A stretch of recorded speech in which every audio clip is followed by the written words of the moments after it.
Mana biz o'sha Karsdagi Ani xarobalar degan joyga keldik. Bu yerda mana Turkiyaning bayrog'i. Mana bu yerda esa hozir yaqinlashtiraman. Armaniston bayrog'i. To'g'ri oldimmikan? Da mana yaqinlashtirdim Armaniston bayrog'i. Turkiya bilan Armaniston granitsasida. Mana bu yerda xarobalar hozir bor tomosha qilamiz. Vaqti zamonida Saljuqiylar yashagan, bu yerda armanilar yashagan. Hozir o'shalardan qolgan xarobalar dedi. Shularni hammasini ko'rib tomosha qilib ketamiz. Mana bu tarafi Armaniston. Ozgina yursak armanlar bayrog'i turibdi. Mana bu Saljuqiylardan qolgan o'sha surlar, qal'alar. Pastgacha ketadi.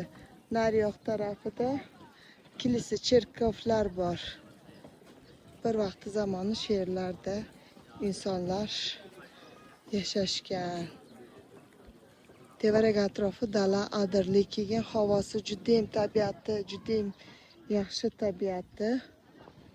Tashqarida ishoning asal hidi bor. Bu har xil gullari mana bu yerda shunaqangi приятный hidlar bor mana bu yerlarda. Har xil mana tikanlardan bo'lgan gullar, yo'l bo'yi kelgunimizcha binafshalarmi, boshqa xil lolalar, har turli. Mana vaqtida Saljuqiylari bo'lgan, mana shu tepada yozuvlari qolgan, arabcha yozuvlari.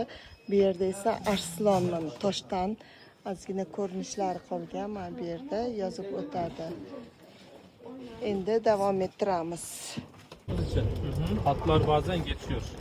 Kullanım yapmaya dikkat edin. Faturanız yoksa yüksek verir.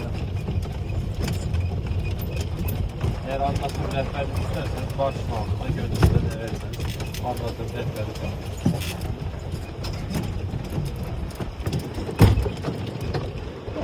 Aynı. Yollar abi şu eski yollar yapılıyor. Taş köşe yol. Yapılıyor. Aynı şeydeki gibi. Pamukkale, neydi orası? Pakistan neydi ya? Havana.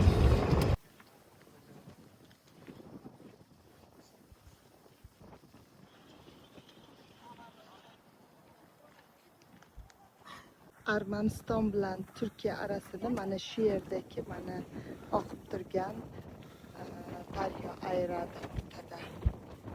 Bu daryoni u yoq tarafi Armaniston bayrog'i ham ko'rinib turibdi. Bu tarafda ko'rib turgan uylar Armanistonga tegishli. Mana bu yerda ham mana ishlab o'tirgan mashinalar hammasi Armanistonga tegishli.